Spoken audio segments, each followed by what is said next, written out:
Everyone, स्वागत है आपका हमारे YouTube channel world GK times में।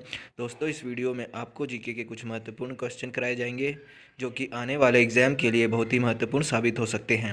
तो चलिए वीडियो स्टार्ट करते हैं समय की बचत के साथ। First question, Indian republic army का गठन किसने किया? इंडियन रिपब्लिक आर्मी का गठन किसने किया? इस क्वेश्चन का answer option A, Surya Sen. Indian republic army का गठन सूर्यसेन ने किया था। आप इमेज में देख सकते हैं सूर्यसेन की तस्वीर। इंडियन रिपब्लिक आर्मी का गठन सूर्यसेन ने किया था। 22 मार्च 1894 को जन्मे सूर्यसेन एक महान स्वतंत्रता संग्राम के क्रांतिकारी थे। इन्होंने पूर्वोत्तर भारत में अपने क्रांतिकारी संगठन समयाश्रम की स्थापना की। 1924 में पुलिस ने इन्हें पकड़कर 4 साल के लिए जेल में डाल दिया। 1928 में कांग्रेस के कोलकाता अधिवेशन में सुभाष बाबू के नेतृत्व में 7,000 जवानों को सैनिक वेश में परेड से प्रभावित होकर इन्होंने अपने दल को सशस्त्र कर उसका नाम इंडियन रिपब्लिक आर्मी रख दिया। 18 अप्रैल 1930 की रात चटगांव के 2 शस्त्रागारों को लूटने की योजना इन्होंने बनाई थी। सूर्यसेन को मेदिनीपुर जेल में 12 जनवरी 1934 को फांसी दे दी गई थी। नेक्स्ट क्वेश्चन, महमूद गजनबी ने सोमनाथ पर आक्रमण कब किया था? महमूद गजनबी ने सोमनाथ पर आक्रमण कब किया था? इस क्वेश्चन का आंसर ऑप्शन डी, 1026 ईस्वी में। महमूद गजनबी ने सोमनाथ मंदिर पर आक्रमण 1026 ईस्वी में किया था। आप इमेज में देख सकते हैं महमूद गजनबी द्वारा सोमनाथ मंदिर को भयंकर तरीके से लूटा गया। 1026 में महमूद गजनबी ने सोमनाथ मंदिर को नष्ट कर दिया था। कहा जाता है कि अरब यात्री अल बरूनी के अपने यात्रा वृत्तांत में मंदिर का उल्लेख देख गजनबी ने करीब 5,000 साथियों के साथ इस मंदिर पर हमला कर दिया था। इस हमले में गजनबी ने मंदिर की संपत्ति लूटी और हमले में हजारों लोग मारे गए थे। नेक्स्ट क्वेश्चन,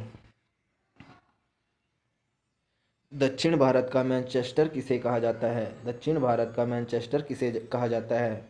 इस क्वेश्चन का आंसर ऑप्शन ए, कोयम्बटूर। दक्षिण भारत का मैनचेस्टर कोयम्बटूर को कहा जाता है। आप इमेज में देख सकते हैं तमिलनाडु की लोकेशन जो कि कोयम्बटूर तमिलनाडु में स्थित है। दक्षिण भारत का मैनचेस्टर तमिलनाडु के कोयम्बटूर को कहा जाता है। गुजरात राज्य के शहर अहमदाबाद को भारत का मैनचेस्टर कहा जाता है। उत्तरी भारत का मैनचेस्टर उत्तर प्रदेश के राज्य कानपुर के शहर को कहा जाता है। नेक्स्ट क्वेश्चन,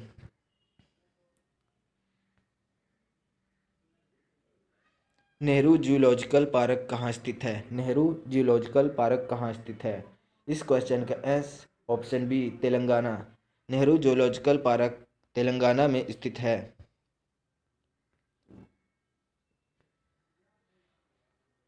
आप इमेज में देख सकते हैं नेहरू जूलॉजिकल पार्क तेलंगाना में स्थित है। इसे हैदराबाद चिड़ियाघर के नाम से भी जाना जाता है। भारत के प्रथम प्रधानमंत्री पंडित जवाहरलाल नेहरू के नाम पर यह चिड़ियाघर 1963 में जनता के लिए बनाया गया। 380 एकड़ जमीन पर फैले हुए इस चिड़ियाघर का रखरखाव आंध्र प्रदेश सरकार के वन विभाग द्वारा किया जाता है। दिसंबर 2020 में इसे ISO सर्टिफिकेशन प्राप्त किया था। यहाँ शाकाहारी, मांसाहारी, सरीसृप, रच्चीचर और कृंतक विभिन्न प्रकार के वन्य जीव रखे गए हैं। वन विभाग मुख्य रूप से लुप्तप्राय प्रजातियों के पुनर्वास के लिए प्रयास और जन जागरूकता पैदा करता है। नेक्स्ट क्वेश्चन, ईमेल का जनक किसे माना जाता है? ईमेल का जनक किसे माना जाता है? इस क्वेश्चन का आंसर ऑप्शन सी, रे टॉमलिंसन। ईमेल का जनक रे टॉमलिंसन को माना जाता है। आप इमेज में देख सकते हैं ईमेल जो कि सभी लोग यूज़ करते हैं।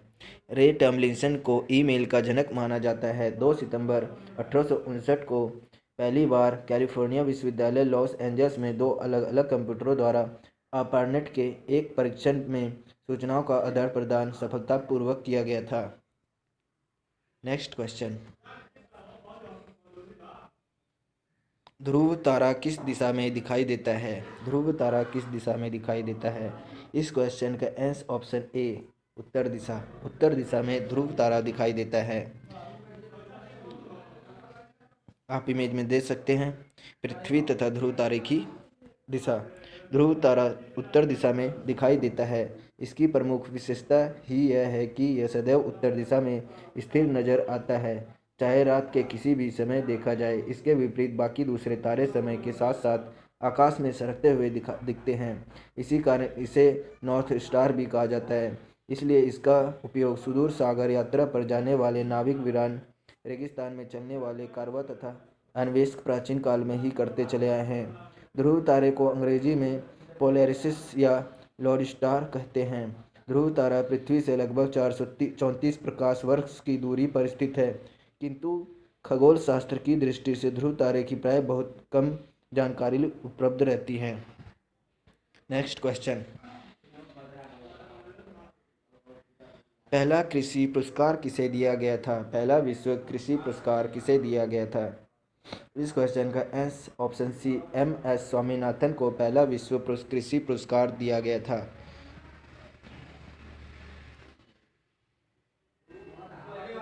आप इमेज में देख सकते हैं, पहला विश्व कृषि पुरस्कार एम.एस. स्वामीनाथन को दिया गया। पहला विश्व कृषि पुरस्कार जाने माने कृषि वैज्ञानिक एम.एस. स्वामीनाथन को 2018 में दिया गया था। इंडियन काउंसिल ऑफ एग्रीकल्चर द्वारा दिए जाने वाला यह पुरस्कार कृषि क्षेत्र में उल्लेखनीय योगदान के लिए मिलता है। स्वामीनाथन को भारत में हरित क्रांति के जनक के रूप में जाना जाता है। इन्होंने 1966 में मैक्सिको के बीजों का पंजाब की घरेलू किस्मों के साथ मिश्रित करके उच्च उत्पादकता वाले गेहूं के संकर बीज विकसित किए थे। हरित क्रांति कार्यक्रम के तहत ज़्यादा उपज देने वाले गेहूं और चावल के बीज का प्रयोग महत्वपूर्ण बिंदु था। एम.एस. स्वामीनाथन को विज्ञान में अभियांत्रिक के क्षेत्र में भारत सरकार द्वारा सन 1967 में पद्मश्री, 1972 में पद्म भूषण और 1989 में पद्म विभूषण से सम्मानित किया गया। नेक्स्ट क्वेश्चन, विश्व का सबसे बड़ा मंदिर कहाँ स्थित है?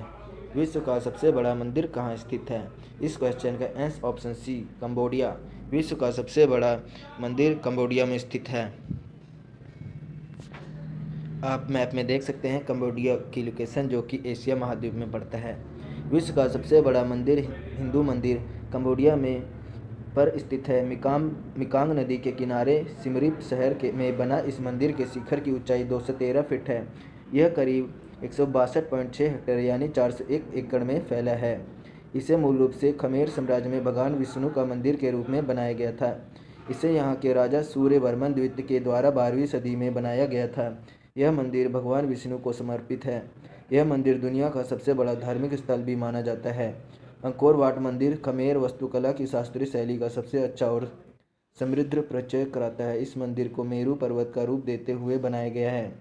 हिंदू धर्म में मेरू पर्वत को भगवान ब्रह्मा सहित अनेक देवताओं का निवास स्थान माना जाता है।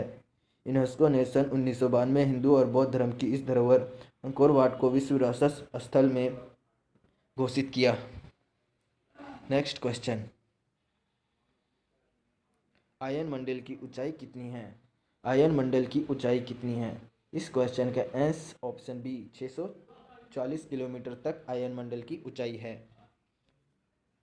आप इमेज में देख सकते हैं पृथ्वी का वायुमंडल।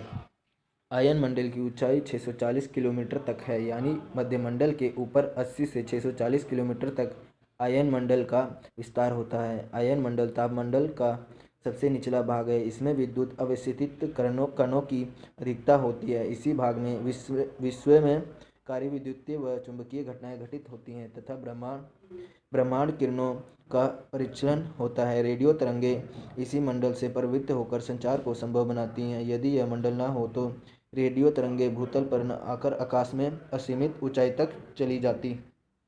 नेक्स्ट